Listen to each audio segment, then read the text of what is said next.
I want to say violence is never the answer. Aggression is never the answer. That's right. You shouldn't feel dismissed, but we live in a world where healthcare workers are attacked every single day. You're giving our great examples of how to just speak. She'd be doing it. She'd be coming And up with I, a You know, every time plan Abby and rolls out, she's like, I had this objectives. idea. All her Mhm. coworkers are like,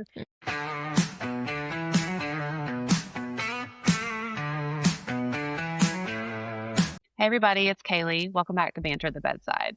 Today, we have an episode talking about when we feel dismissed. This could be the patient, this could be the family member, or maybe even the healthcare workers trying to help them. As always, this is for entertainment purposes only. This is not for education. If you need care, please seek your care from your medical provider. These are our opinions. We don't represent any organization or entity. And if you're new, I'm Kaleigh. I'm a cardiac ICU nurse of almost 18 years, and we have with us Abby, our other main co-host. hey She's a guys. nurse practitioner of almost 8 years. And we have Amanda, aka Mama, back again, and she's a CICU nurse of almost 20 years. Hey, y'all. So we're really excited to have you back if you're returning, and if this is your first time with us, welcome. This is a little mini series that Abby and I have started, and it's all about hopefully helping patients feel like they can advocate for themselves a little bit better when they're either in the hospital or maybe just going to see their primary care doctor or wherever it is. So we're happy to have you guys. Yeah. And this was, again, something that was requested by a listener. And so we do take listener requests. You can go to banteratthebedside.com or send us a DM. Our DMs are open and on all the social medias. And we're happy to talk about certain topics if there's something that you want us to explore, because that's really what we're about here, is building that community between patients and healthcare workers and amongst healthcare workers. I can say from a patient, I have personally felt dismissed as a patient, and I think it's made me a little bit more aware to not do that to other patients. So when I was 21, 22, and I had dengue fever, in the recovery of dengue fever, which is a mosquito-borne illness, for those who don't know it, I lived in Costa Rica for a summer and I got it, unfortunately. But I had some heart rhythms that were abnormal after, and that's a rare side effect, but it can occur after a dengue fever because it's a viral illness. And I went into a bunch of doctors, and I was in nursing school, and I told them, I'm like, I feel like my heart's racing, they're like, drink less caffeine. So I stopped drinking caffeine. I was really tired. And then I was being woken up, and I was like, I'm waking up feeling like my heart's racing out of my chest. And they're like, it's just anxiety. And I'm like, well, I've had that my whole life. This don't She's like, feel I know what anxiety is. I know what a panic I'm attack checked feels off like. on that. This doesn't feel like that. And there was one day I was in class and I was doing a presentation and I started feeling it, and then I felt like I couldn't breathe. And so, of course, all the nursing students jumped into action. They hooked me onto our monitors, and I had a pulse ox of 88%, and my heart rate was nearly 200. So they took me to the ED. Of course, by the time I got into the ED and triage, it was fine, but they left me in the ED for a little bit, and he came in, and I'm telling him, and he's like, so it just sounds like anxiety, you're giving a presentation, you just got a little anxious. And I was like, no, it really doesn't feel like that to me. And I'm in my nursing scrubs, I'm with nursing students. You would think I'd maybe be given a little bit of credit. And he was about to discharge me, but I was still on the monitor, and all of a sudden it starts alarming, and it's again 190, and I'm like, I feel it. I can feel it. And he's like, yeah, yep, let's give you some of this metoprolol here. Let's calm that Yeah, because you're down. in SBT. Yeah. Also, a pulse ox of 88%. Right. That's Don't just look, you have your concerning. patient and then you have these other vitals. You got to look at the whole picture here. Was he dismissing you or calling it anxiety before putting you on the monitor or after putting you on the monitor, or both? So the first set of vitals were at the nursing school. And then when we Okay. got there, it had gotten better, because it would be brief episodes, it would break. But it it was really dismissive because he was like, I don't think you were right, but I have like my whole like project group and they're all like, no, we all saw it. Like we all saw it. He was like, they're not that accurate, like those at the nursing school. And so it's just like, huh. So it was just like everything we said, he was like dismissing, like, no, no, no. And it was, so I can understand how that can feel. Like you keep bringing something up and it's like, no, no, no. So I do understand what it feels like. And I think for me, what helped was having my classmates there that saw it and were like, no, what we saw was real. Because I think if I had been alone, I would have been like, yeah, I guess, I don't know. It's nice that you had advocates there with you. And I think that's important too. Yeah. So I can appreciate the first part of that where it was like, okay, maybe you can cut back on the caffeine. Maybe you can do this because that's reasonable, right? We're not just jumping to like giving you all these medications. No. Right. But I also think as a nurse and as a person who's received healthcare, there do seem to be, I won't say only physicians, but like physicians and providers who it seems like that's their natural response. It's almost like no matter what I say, it's going to be, well, it's probably not that. And I don't know why that is. If that's a personality trait. I think so for a lot of people. I And think it's really the ego frustrating gets because I'm in the like, way.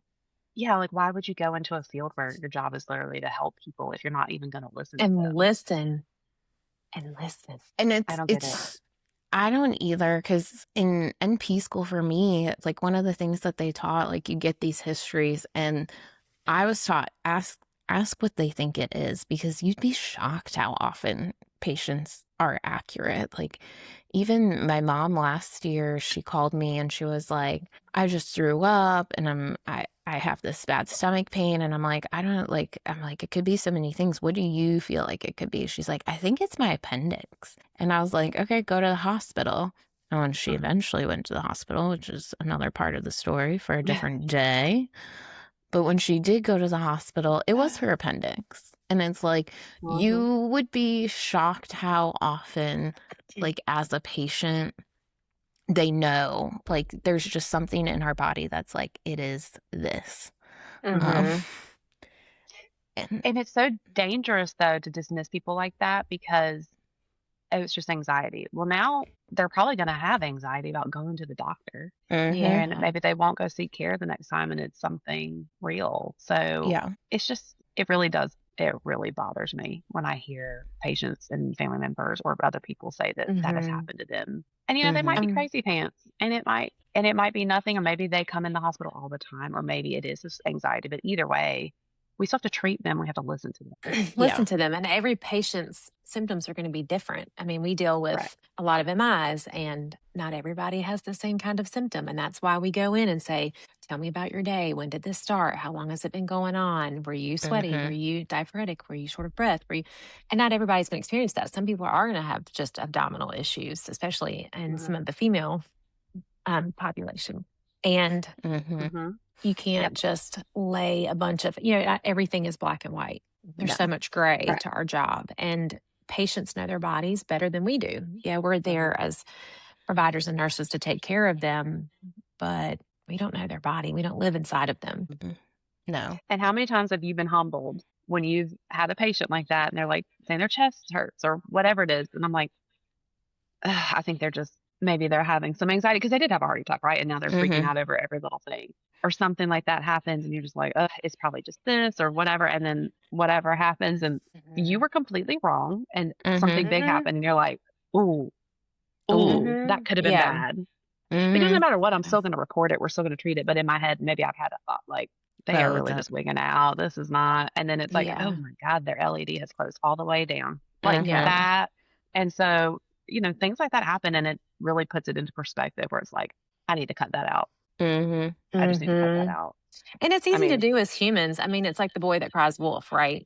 Like that whole story, the little story you learn when you're little. But especially people who may be on the call bell often or have a lot of ailments and, they'll end up telling you, I'm a hypochondriac. And you're like, oh, okay. So, it can be very easy to dismiss sometimes. Yes. And I'm sure outpatient with all of the like my chart messages, like just the constant, even with my family, like I'll get sent to labs and they're like, they won't do anything about this lab. And I'm like, well, I mean, it's just barely out of the normal. Like there's a way to approach it and educate on why we might not be working something up, because sometimes those workups are millions of dollars. And Yeah. that if you can't justify to insurance why, oh, the potassium's a little bit out of range and the kidney function's a little bit out of range, why you're doing $1 million workup now as opposed to monitoring if there's no symptoms. But that's on us to educate on that. Like, this is where you have to monitor this, see, it could just be a lab error. And that's sometimes the case. But I think to just dismiss someone's concerns or feelings, especially with my chart now, or all of the access to the charts, and they see like a red number and it's like, oh, Yeah. there's a lot more of those questions, and it takes more time and energy for the providers, but I think we need to do that. And Yes. And do it in a way where it's like, look, I'm not, like you said, I'm not dismissing your concerns. I'm just letting you know that, like, that's okay. And, like, this is why. So, Yeah. That's right. know, And sometimes you'll have patients or family members that'll looking up at the monitor and they're like, yeah. I said, look, if I'm not moving fast, you don't have anything to worry about. And because it Right. can be worrisome hearing bells all day. It can be for us. I can't imagine as a patient who's not used to it, or a family member of the patient. Yeah. Oh, yeah. Yeah, that can definitely increase anxiety for sure. But if you're feeling dismissed, there's ways that we can all approach it too. We can, and I want to say violence is never the answer. Aggression is never the answer. That's right. You shouldn't feel dismissed, but we live in a world where healthcare workers are attacked every single day. And the quickest way, I can tell you, the quickest way to not have things addressed is getting aggressive. Like, this, Correct. it is so triggering on so many levels, and we feel so unsafe a lot of the time that it is the quickest way for me to, like, I'm going to back out.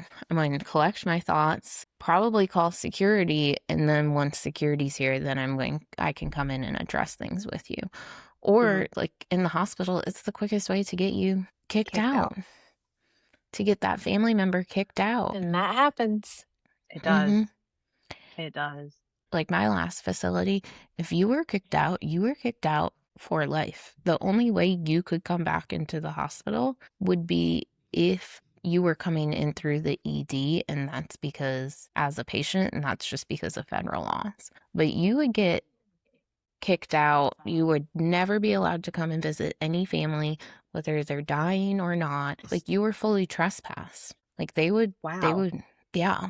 Like, you were fully trespassed. Not even That's just for foreign. that That's hospital foreign to admission me. for your family member, but like for multiple family members, for like, that's crazy. Yeah. Part of me wants to be like, that's great. And part of me wants to be like, well, that seems extreme, I guess. Well, right. That's how I feel too when I say that's crazy. It's like, oh, I have lots of thoughts about that on both sides. No, but then it's like they're really taking it to the mat to like protect the people that work there. So to get trespassed, though, you really had to. You must have acted out. You had to have. With a capital A. Yeah. And I'm glad you said that, because, getting violent, like you said, whether it's physically, verbally, like you just, I can empathize, I think, and understand how you could get to that point. Like, I've had points where I feel like I'm gonna scream because nobody's listening or nothing's happening. No. But we just can't do that. And I hate it for people. But yeah, that's the quickest way to actually, probably it's gonna delay whatever you were trying to get yes. at anyways. So yeah, you just can't do that at all. It is the quickest way, as Kaleigh said, getting delayed. And delays can make big differences. Even a short delay can make a big difference. So like for us in the hospital, let's just say if you're a family member and your you feel like your concerns are not being addressed, and you talk to your nurse, the provider, I think, and like the healthcare workers, like the nurses might get mad at me for saying this, but if you're on the other side, you just ask for the next person up. There's always somebody that it can escalate to who can come Yeah. talk to you. Yeah. And Mhm. that way, the nurse and the provider, they can continue like doing what they need to do, and then Mhm. someone else can come in. So you can ask for some Mhm. places, like I think Abby has said before, they have patient advocates. You can Mhm. talk to the charge nurse. You can ask for a supervisor, whoever that is in your facility. There's usually like somebody that deals with patient experience, that kind of thing. And, I think as a nurse, like every time I hear that, I automatically like cringe because I'm like, oh, this is going to be tough. But if that's what you have to do to, to Mhm. feel heard or like feel like somebody's listening to you, that's what you have to do. And Yeah. so you just need to say like, I want to speak to your supervisor. And if someone else comes in and you don't feel like that was enough, you say, I want to speak to your supervisor. You just keep taking Yeah. it up, and that's okay. That's what you Yep. need to do. And then the people at the bedside can still be doing what they need to do Mhm. in taking care of the I think patient. some people, I think that's great advice. And I think that's exactly what you should do. But I think there's so many people, and I hear whether it's my family or patients' families, they say, well, it's what the nurse said. And so, or it's what the doctor said, or like, I don't want to question anything. I think it takes Mhm. a certain personality too. Like, there's a lot of peacemakers out there who don't want to ruffle feathers Mhm. and want to trust the process. And I think that's beautiful. And we should be able to do that. But if something just doesn't feel right, something is not, if you can advocate for your person in a better way Mhm. uh, Mhm. to get something done, you should absolutely do that. And it might feel uncomfortable, but you got to do it. Yeah. Mhm. And there's some facilities, even this conversation is reminding me, there's some facilities that have a code activation for the patients. So it was out of Johns Hopkins. It's a very known story. It was an 18-month-old Josie King, Mhm. and unfortunately suffered second-degree burns, I believe it Mm. was, from bath water. I don't Oof. know the story behind that. But it was at Johns Hopkins and ended up unfortunately passing away from dehydration. And the family had kind of asked some things, but didn't feel like they were being listened to or that things were being missed. Like, and that they're at Johns Hopkins. So who are they to question Johns Hopkins? And I think we all know that that's a very renowned facility, and Mhm. that does come sometimes with it. Like, no one might be even like making you feel bad. You just might even be dismissing yourself and like, I am at Mhm. this world renowned facility that people talk about. So it's like they're at Johns Hopkins of all hospitals, and they didn't feel like they could, or they had said things, but they weren't listened to. And so she unfortunately passed, and the family's done a lot around patient advocacy. And there's a lot of different things that they've implemented, but one of it, and I've been at facilities that have implemented it, and it is a number that you can call that's like, I really think that something is terribly, terribly wrong and no one's listening to me, and it will activate like a code, and you call it, and it's just like a code Mhm. in the hospital. And I think a lot of people, when it got implemented, we were like, oh God, this is going to go off all of the time. But it was very surprising. I think I only saw it twice. Mhm. And one was legit. Yeah. I mean, and I, I'm with you. I'd be like, oh God, but like we are only one person, and if we're in a room with our other Hmm. patient or something has legitimately happened, like we know what should happen. It's like I tell my patients, I can see your monitor. This nurse can see your monitor. Those nurses over there can see your monitor. Like somebody's always going to see if something's going on, and that is what should happen. But we all know there are times everybody is busy. They have their hands Hmm. literally in something. So it is kind of nice to think that there is like a safety net there, especially if I was somewhere where my child was the Yeah. patient. Like I don't think Oh, there's anything I yeah. wouldn't do to make sure that Hmm. my child was getting the sort of, obviously I'm not going to be physically assaulting anybody or anything, but I think that's great. I've had family members call the emergency response line Yeah. I mean, because it was posted in the room, and it was never Yeah. for something that was an emergency, just to be clear. Yeah. A couple of times it was because they needed to go to the but bathroom and it was taking too long. But I'm like, then the emergency response team will call and be like, hey, this person's like called from the room. I'm like, let me go. Oh. I think that's like what Amanda kind of touched on though too, like the little boy that cried wolf. Like And you I was going to don't. be like, you can't call this because they need to get on with that Mm-mm. This is actually Or for the an staff assist. emergency. We Yeah. don't Yes. get the staff assist, even though you need assist from the staff. The staff Mhm. doesn't need the assistant. Yeah. Oh, that's so scary. Woo. Oh my gosh. I mean, luckily those times that those have happened, nothing bad had happened. Right. At No. least it's like, oh, whew, okay. It could have been worse. I'm just thinking back. Yeah. But yeah, I do think you're right. A lot of patients and family members do self-dismiss where they're like, well, they told us so it must be right. Or, Yep. you know, And having worked in some like really, really big name facilities too, like you cannot let the name of a facility or your trust in a facility allow you to self-dismiss. And it's great that you trust it and that these facilities do have names for a reason and that you can trust them. But at the end of the day, everyone in healthcare is still a human. Like, That's right.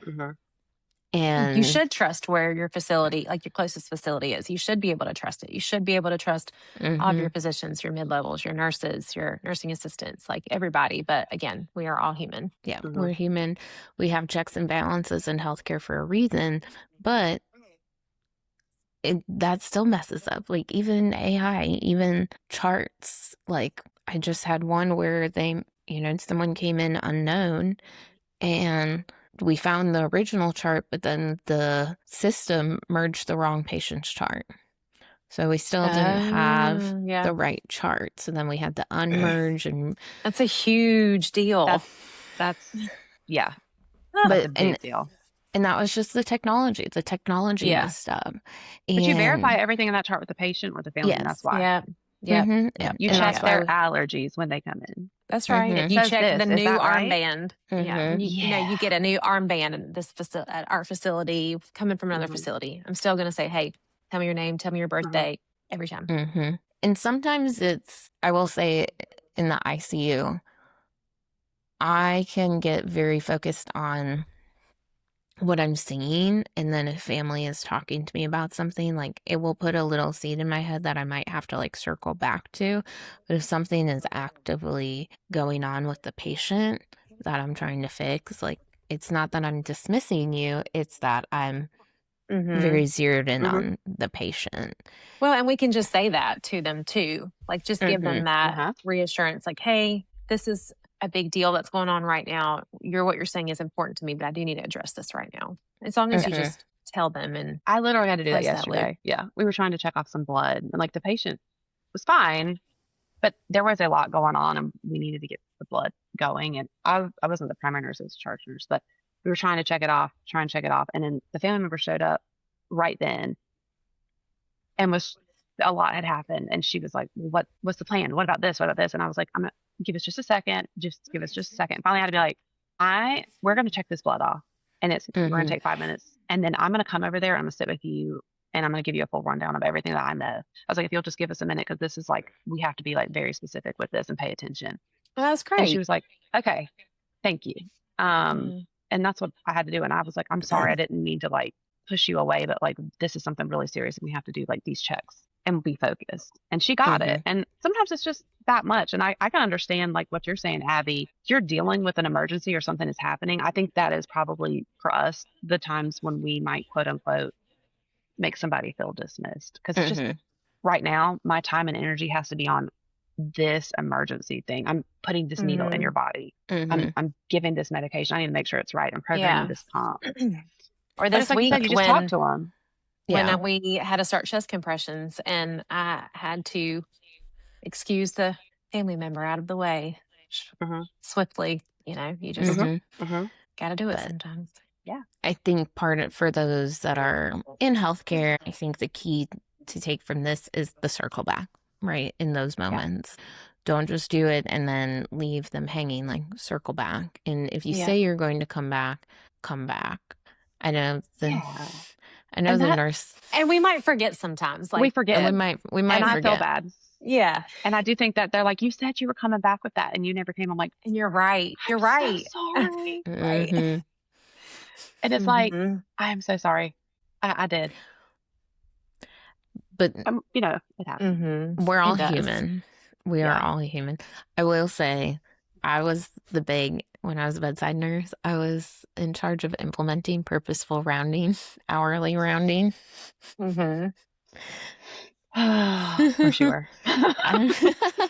She be coming up with it all, y'all. She be doing it.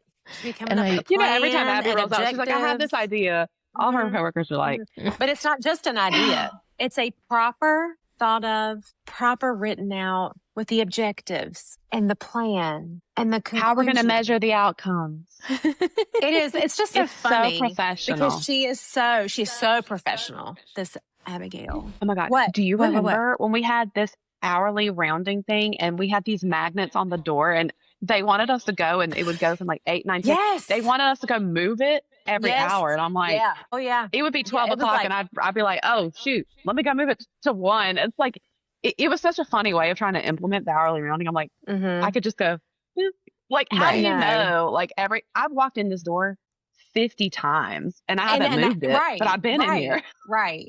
Look, don't you like how we just interrupted her whole story? Can't even let her get a word in. We just be yapping. All right. Sorry, Abby. Go ahead. Go ahead. That's a silly way to implement it. I was just going to say. I'm sure that's what you're going to say. That's a silly way to implement it. Was funny. Let's hear yours because I remember you telling me about that at work one day, but I don't remember how you went about it. I was just going to say when I did it, like I really did do it. Like every hour I went in the rooms, and just to highlight how big the circle back can be, I just have this kind of core memory as I was implementing it and being like, should I keep doing this? It really motivated me to really push it. But I went into the room and I did all my checks and I said to the patient, okay, I'll be back in an hour. And she just looked at me and she's like, you really are going to be back in an hour, huh? And I was like, yeah, I am. And she's like, because you keep saying it and I keep thinking you're not. And then you keep coming back. And I was that actually makes me want to cry. I know. That just kind of gave me chills. And I was like, yeah. Like, yes, we're all human. There are times in those hourly roundings, I forgot to bring the pain meds. I'd walk in and they'd be like, pain meds? I'm like, oh, shoot, let me go back out and get it.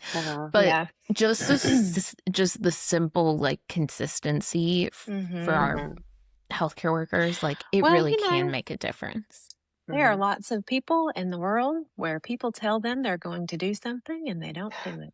So you carry that into wherever you go, if you're a patient or at work or, you have to build trust with these people. And we're taking care of strangers. We're strangers to them.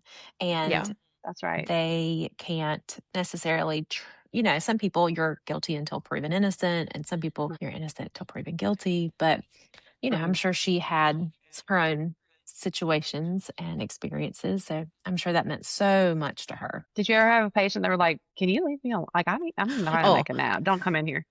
Yeah. I'm on a nap. Yeah. I say, I try to, like, I feel like every hour, like, unless I'm really busy in another room and I just can't get in there, like, I feel like I'm in my rooms every hour, no matter what. I can do a whole education, and it's a bee in my bonnet, I guess, as you guys would say in the South. Bee in my bonnet. That's Wait a second. Wait, she what? took it back. Yeah, she got a bee in her bonnet about that. Like a literal bee in your bonnet. Yeah, it's like a way of saying like she's all worked up over this, or it's like she got to be in her bonnet. So I don't know if I've heard that, y'all. I out southerned you. That's like don't get excited. Old it's the Southern first and lady only. say. Be in my bonnet. Maybe I've heard it. Pebble in your shoe. Pebble in your shoe. See, that I really. don't know about that. What's the other? Mine is like all these are like. Chaps my ass. Chaps my ass. Like what are all these white people saying? It's like, yeah, that really. I've come up with my own, which is Lego under my foot. Oh, that's a real thing. Oh, yeah, a thorn in my side or whatever. Okay, I know that one. A thorn in my side. But purposeful rounding has been implemented so poorly so many places. So when I did do it, I could do I actually have like an hour-long lecture on this. So I could just do a whole education on this. Who is surprised? Nobody. Purposeful rounding though, that's true because that benefits the patient and me. It does. I'm in here. I'm like, what else do you need? Do you want some ice? Do you want some water? Pain meds? A blanket? I'm going to go get everything. So what do you need? I'm going to bring it all back in here because then I'm... Because I don't want to chart. go 100 times I want to know Yeah, I don't everything want you to be want. back and forth. I'm like, buddy. But the consistency and that building of trust, I think, is the other key part for the healthcare providers listening. Like, compassion fatigue is real, burnout is real, but maintaining that trust can also help make our jobs a little bit not easier, but I guess more fulfilling in that way of like they do trust you and they're not. That had to make you feel so good. It did. It was also came at like the perfect point where I was like, I don't know if this is working. Like, I don't know. I don't know. Like in that self-doubt That's so moment. cool. And then she said that and I was like, oh man, it is working. Okay, See, I'm cool. telling you, that's the woo-woo you got to listen to. Yeah. Those are your little affirmations like, okay, this is why I'm doing what I'm doing. I got to keep going. Yeah. I'm glad But that happened just yeah. when that happened. I love it though, because I think do what you say what, like, do what you say you're going to do, mean what you say what you mean, like all that. Yeah. And everybody's makes a mistake, like you said, or you might get busy. But if you establish that relationship with your patient, if you're able to, then they'll know that like you're going to take care of them. And maybe you don't come back, but you send somebody else in there, Right. I love that. And now I round on the nurses every hour, but that's You do. a different story God for a knows. different day. We could talk You about it too. The physician came around yesterday. She was like, how's the patient? Blah, blah. She's like, and do you need anything? Can I do anything for you? I'm like, I no, know. thank you. And then after the code this week, the attending who I adore was checking on us. And I feel like a lot of attendings do that just to make sure, everybody's okay. But the intentionality behind it, and it wasn't just a box that this person was checking. It was just very intentional. So I appreciate us being rounded on too. Yeah. Because healthcare workers, like for patients listening, we can feel dismissed too. Like sometimes by each other. I say there were many times I called for a doctor or an NP or PA to come to my patient's room and then they didn't. And I would feel kind of dismissed in what I was seeing by them. So I've always said, like, if one of my nurses asks me to come to the room, I always go. Even if I don't think I need to go, I will always go. I will always show up if you ask me to come. And sometimes just walking in, the things resolve because I'm magic. Yeah, it's like that therapeutic appearance. Yeah. And I'm like, I swear it was just happening. Right. Making us look Please stupid. believe me. And I do think that's how we can relate to our patients a lot, because it's like, no, we go through this all the time. And it's probably, I don't know if it's probably a little bit more maybe nurses. I'm sure, I don't know, Abby, you can say if you feel more now or less, but I think as a nurse practitioner, like I'm still not the final door, like or the final stop. I being in the ICU, I will always have a physician, and I always want a physician, as I've talked about previously, to be working with me. So there are times that me and my physician will disagree. There's been physicians that I've worked with in the past that I did feel dismissed on, and then when I was right. You know me, though. I was like... You just took it and went... rubbed it right on in, honey. Like, and let me hear you say it. I always make them say it. I always make them say it. And there was one physician that doesn't work with us anymore. And we kind of had this joke like, oh, like, let's do it this way, but we'll probably end up doing it your way in like 3 hours anyways, because that was basically the relationship. So I do understand, like, there's times that I feel dismissed. There's times that I feel dismissed for the patient as well, where I'm like, I think we need to talk about that. But that's also why we have all of these layers, especially in these high acuity settings, is to have multiple advocates. But also teams, I will say teams can dismiss each other too. So like sometimes when you are calling for something another team does, they will say, nah, it's fine. Nah, you're fine. You don't need that. And I think that happens in the outpatient world as well. So just know sometimes your doctor, your provider might be advocating for you just as much. And who they're trying to consult is not agreeing. And we sometimes have the ability to consult other people, but insurance companies, like, that can really limit you, especially if you're in a very, like, rural or, like, low resource area. if the one doctor that can do that says, I don't need to see them, like, what? Okay, like we can't force anyone else to go, and that can make it really, really hard too. So it doesn't just happen to the patients, it happens to everyone. And I think we all Mhm. need to be kinder to each other and listen more and have more Mhm. communication. Because again, it could just be like, you know, me and my doctors didn't specialize. This is not calling out a specific team, it's just an example. Like, we didn't specialize in kidneys. So if the kidney doctor is like, nope, don't need to see it, uh, I don't have a ton to argue about, but also if you could Right. just maybe take the 5 minutes to explain why, so I can explain why, that would Right. be helpful. Mhm. Mhm. Yeah. So it does happen all over the place. And then I think for me, the hardest part though, I'll fight with anyone for my patient. When it comes to my patient, I'll go 10 toes down. I don't I, Absolutely. that is not a I have problem to. for me. Absolutely. hmm Absolutely. But when I get dismissed by patients, I think is Mm. a harder part. Or when I'm Mhm. like, I'm really concerned about this, and Mhm. they don't want me to address it or touch on it or Mhm. treat it. Mhm. And that's fully within your right. But sometimes I'm like, man, I could help you so much if you just Mm. Some quit people smoking. just don't want help. And some hmm people are just, and you try to get through to them and you just can't. And you have to, we really do have to pour so much energy, our energy hmm into people when we're taking care of them and when we're working with them. But Yeah. yeah, there's just so many instances in which they're not going to stop smoking or they're going to Mhm. eat whatever they want whenever they want. And, there could be a lot of issues behind all of that too. That, when we're taking Yeah. care of them in this acute period, we can't get down into the psychology of it all. It's really hard for patients to come to terms with how sick they are sometimes. So it's like if hmm I tell you, like, no, Hmm. I physically can't give you something to eat or drink because you are not strong enough to swallow it, they don't get it. And then maybe their family's Right. just going to do it anyways. I'm like, that's going to go in your lungs, not like hmm it's going to cause a Right. problem. Or like, I would love to get you up, but you can't do it by yourself because you're probably going to fall. And they just don't, they just don't think of themselves as being like sick or weak. And That's they exactly try and maybe right. they do fall. And it's like, I feel dismissed or like they won't listen to me and I understand why, but I'm like, you're going to hurt yourself. Like someone has to listen to me. Yeah. You have to understand, hmm like, I'm not trying to limit you. I'm trying to figure out how we can do it, but like, you just can't get up and walk by yourself because you're going to No. fall.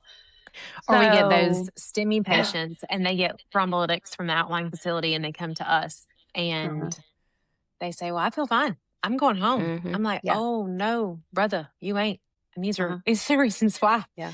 And They're like, then I'm good. I feel great. I feel fine. I'm good now. I feel great. I don't need to be here. And we educate all the reasons why as to why you need What to be makes here. me the most mad and frustrated though is the way that people dismiss like the rules. And look, I understand it. Visitation is hard. You want to be in there, and if maybe, and this is something that happens every day, and I understand.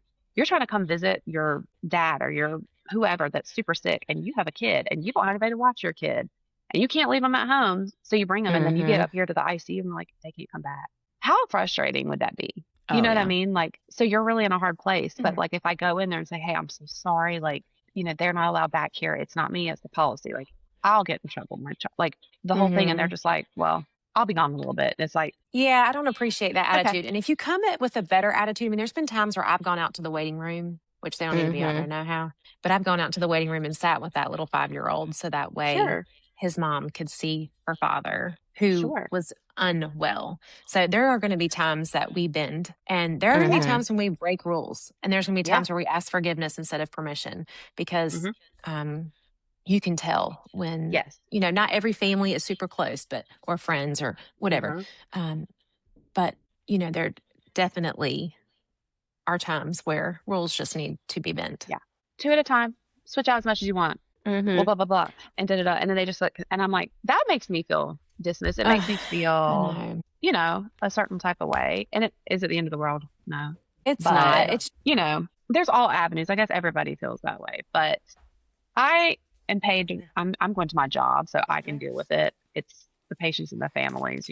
But at the end of the day, if you or your loved one is receiving medical care and you feel dismissed for whatever reason, for whatever thing, you just keep on escalating, advocating. We're in your corner. That's We're right. going to do the best we can. And don't let anybody make you feel like your needs are not important because No, we don't know everything. we don't. And don't let names, titles of people, facilities make you think that they have it all. Like, if you feel Right. something's off, say it. I did pull some like phrases that Okay. patients could use. So, Oh, this is good. Love it. so we can maybe talk a little bit about how we feel. So, one of the things that I pulled was, I don't feel like my concern is being addressed. And I think saying it like that in a good tone could really open it up. And I would even take it a step further. I don't feel my concern about X is being addressed. Like, be specific. Be specific. Be specific when you open up that conversation. This goes into some of my communication studies of like, it's an I statement. So it's not an attacking statement. It's not, you aren't addressing my concern. It is I, and then it is a feeling. I don't feel like my concern about X is being addressed. Or say an actual feeling. I feel sad. I feel frustrated. Yeah. I feel frustrated. You know, I feel frustrated that I still have stomach pains every day. And I feel like my concern is not being addressed. That is going to, one, make me empathize right away. Like, oh gosh, okay, this is really impacting your life, as opposed to, you aren't doing this. Yeah, it's just, you're gonna get You're not way listening more to with me. I statements. And I think probably we all are, like us three in our lives. We know how to make it sound good. Yeah. We know how to use an I statement.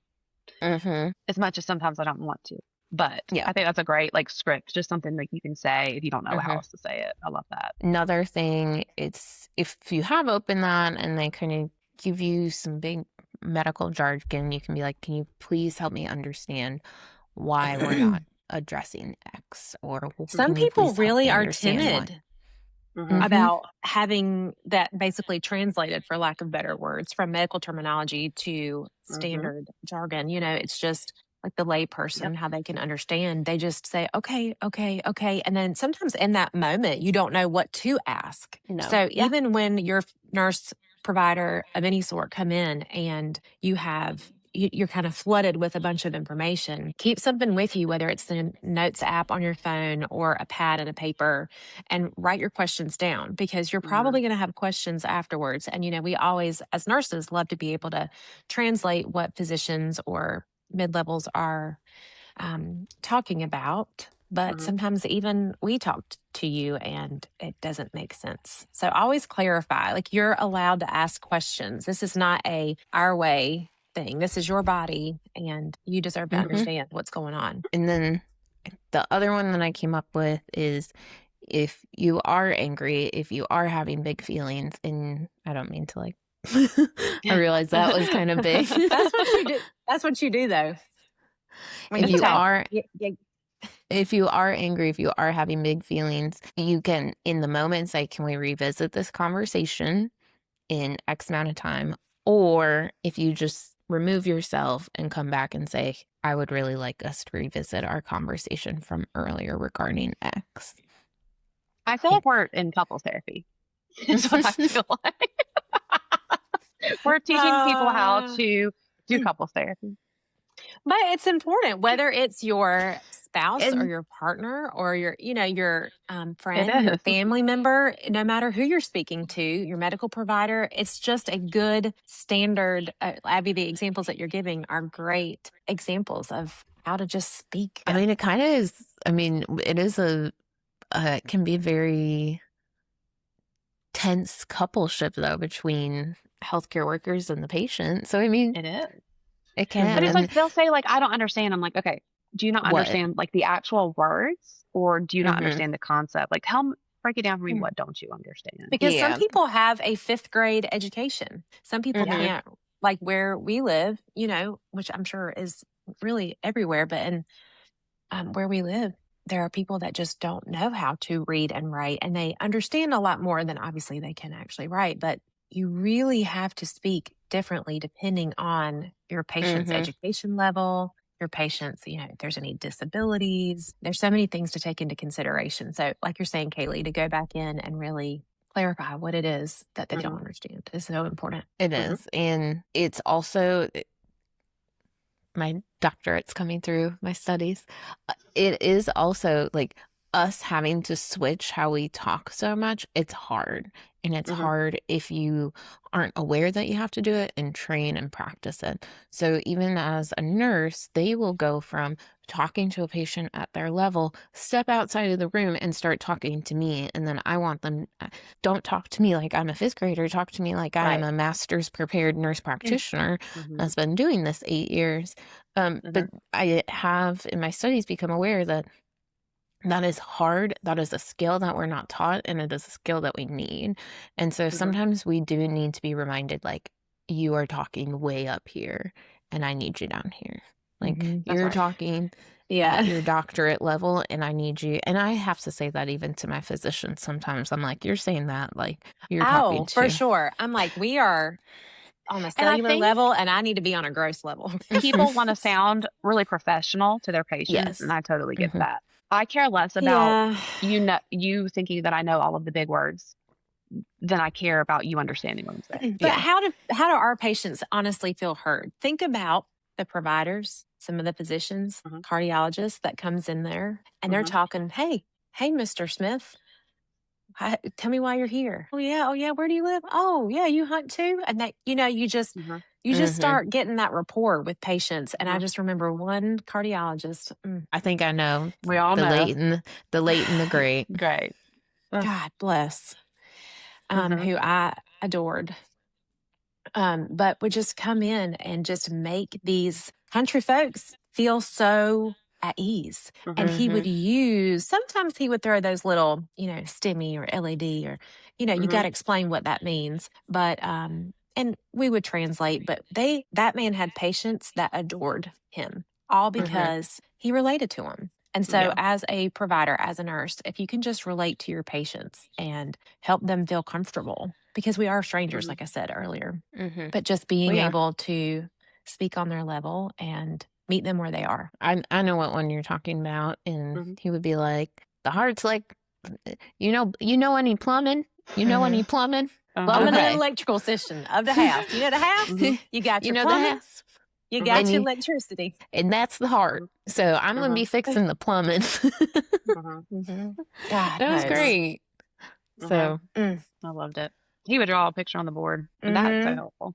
Yeah, But when yeah, some of the I physicians think. come in and they grab the Mhm. expo marker and they start drawing on the door or or like after cath and they have a hmm. picture Mhm. and they have exactly what happened, that Mhm. stuff helps so much. So Mhm. physicians out there, take that extra time. I know, it's hard to go see your patient right after cath. Maybe you have one right after, but circle back afterwards and be able to speak to the family, be able to speak to the patient, really Hmm. help them understand what's going on. It makes a huge difference. Yeah, Mhm.